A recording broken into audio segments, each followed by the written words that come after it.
O grande conflito. O grande conflito deve alcançar ampla circulação. Ele contém a história do passado, do presente e do futuro. Estou mais ansiosa de ver ampla circulação deste que de qualquer outro livro que eu tenha escrito.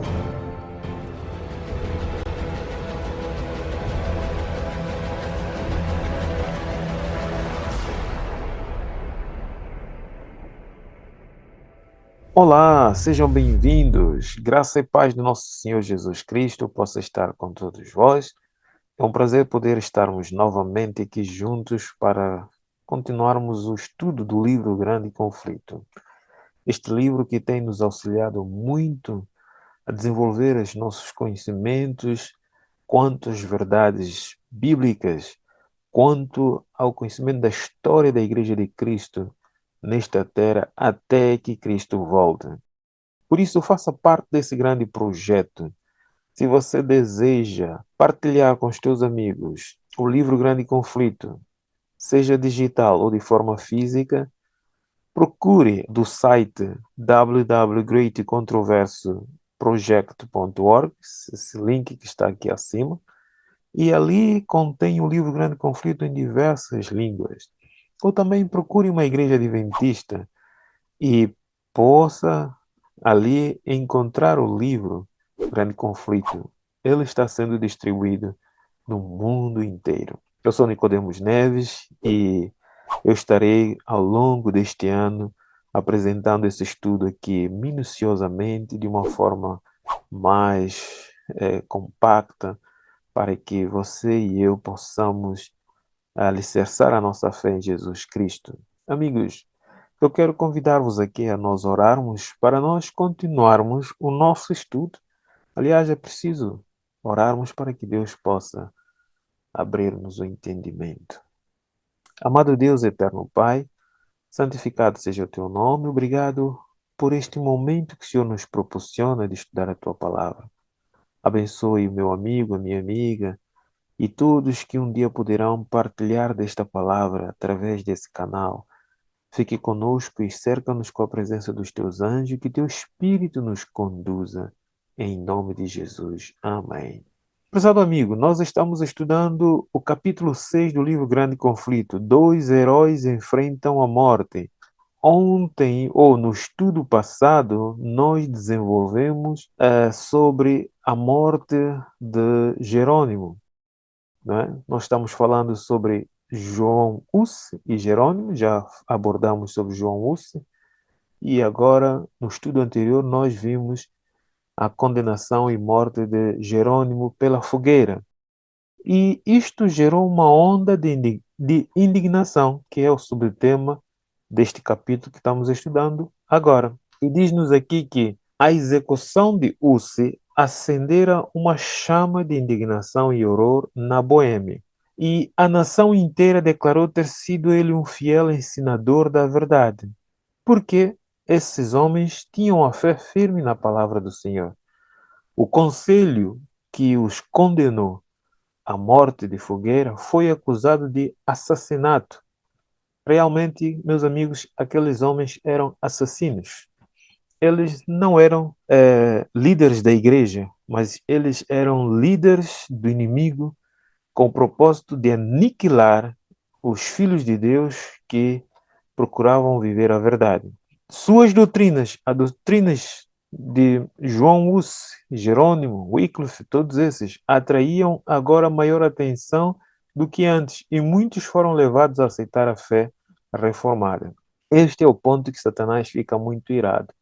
Ele procura destruir os filhos de Deus, pensando que assim iria silenciar a voz, iria fazer com que a palavra de Deus deixasse de ser ouvida. Mas, pelo contrário, em tudo isso, o que vem crescendo muito mais é o interesse das pessoas em conhecer a verdade que os mártires defenderam e que levou-los a sofrer por eles.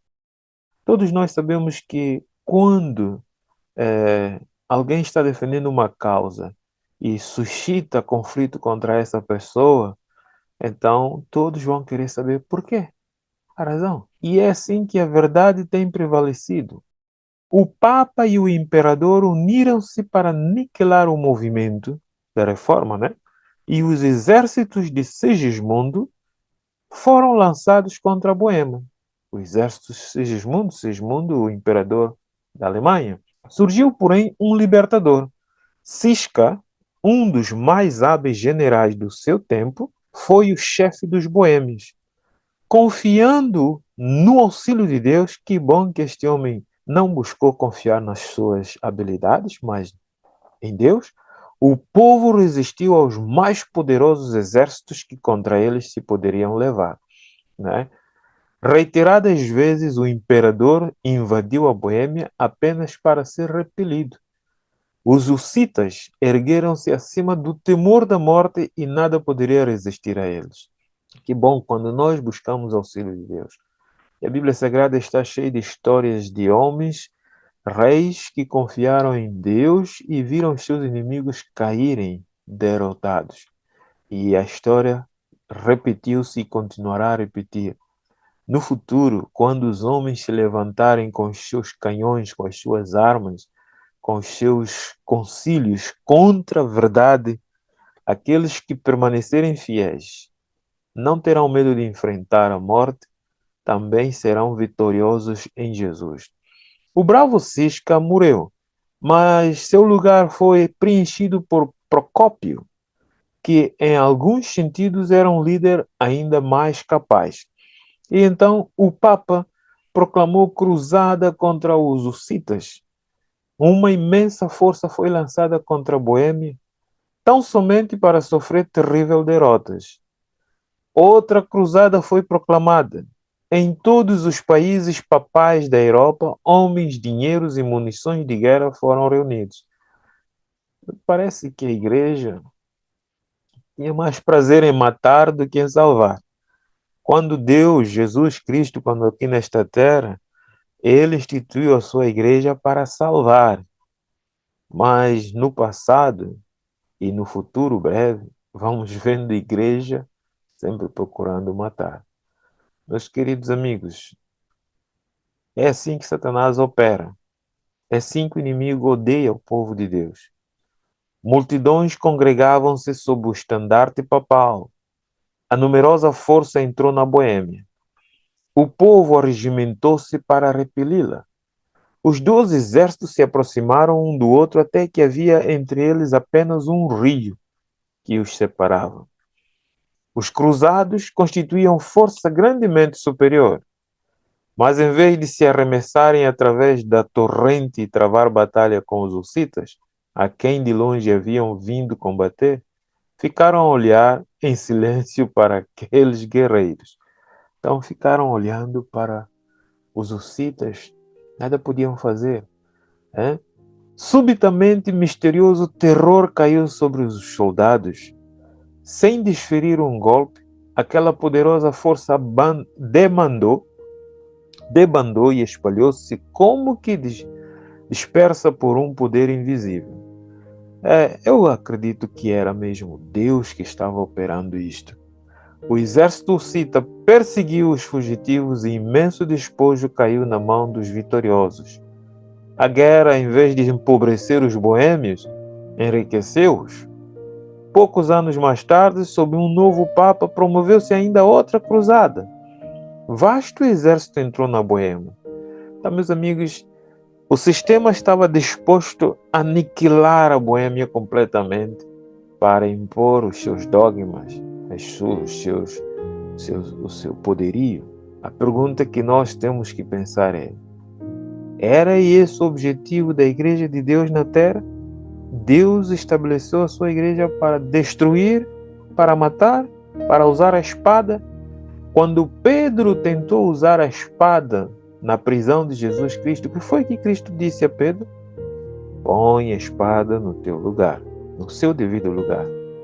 Encontramos um poder com o título de igreja santa, igreja pura, mas que usou sempre a espada para punir aqueles que não estavam de acordo com ela. As forças hussitas recuaram diante deles. arrastando os invasores cada vez mais para o interior do país, levando-os a contar com a vitória alcançada. Este ponto me faz lembrar a história de Josué com o Ai, né? Quando a segunda vez que Josué faz o cerco a Ai, você pode ler essa história no livro de Josué, né? Em que ele monta a emboscada e os homens de Ai saem atrás, atacando. Mas, de repente, a situação muda. Finalmente, o exército de Procópio avançou para dar-lhes combate. Quando se viu o ruído da força que se aproximava, mesmo antes que os hussitas estivessem à vista, um pânico de novo caiu sobre os cruzados.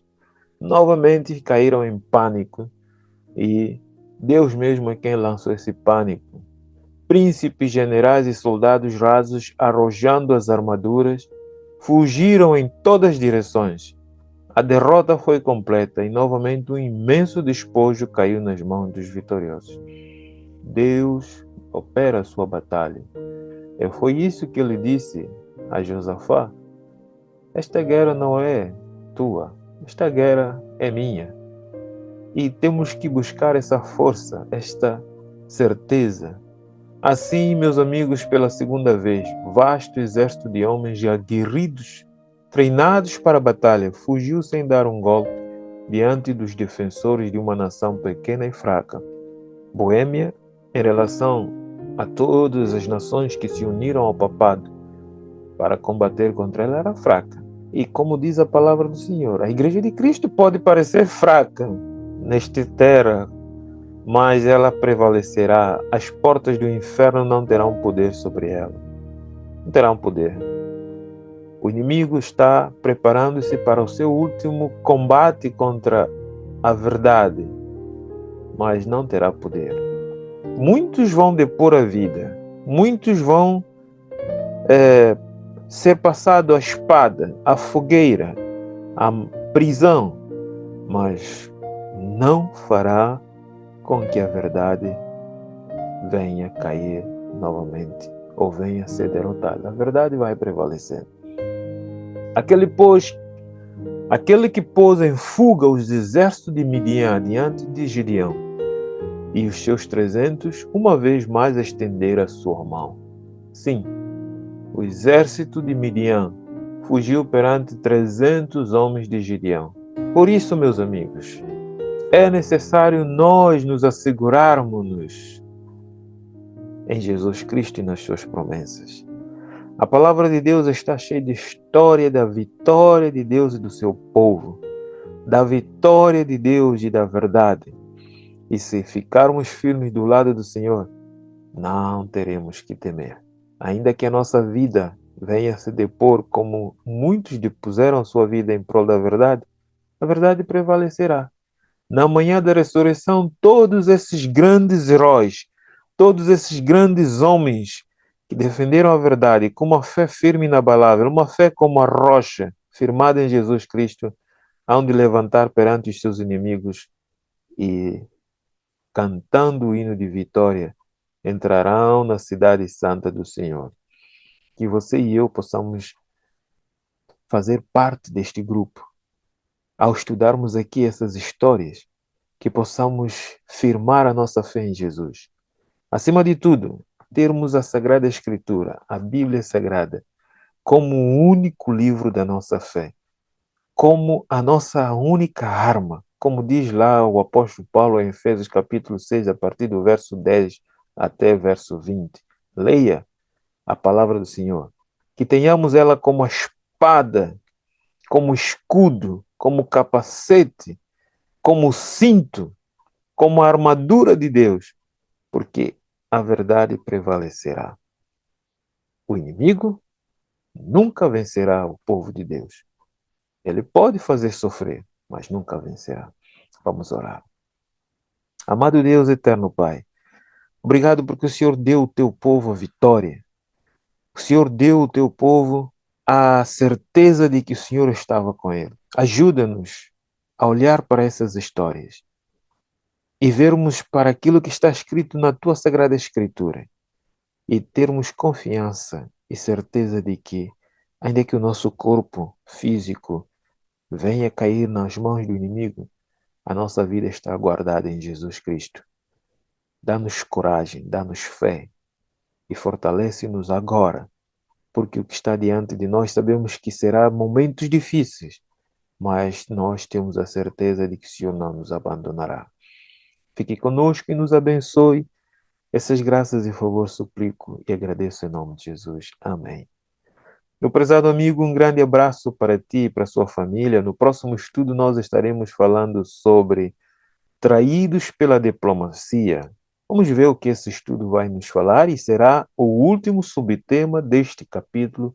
Dois heróis enfrentam a morte. Eu espero por ti no próximo estudo e até lá, Deus te guarde.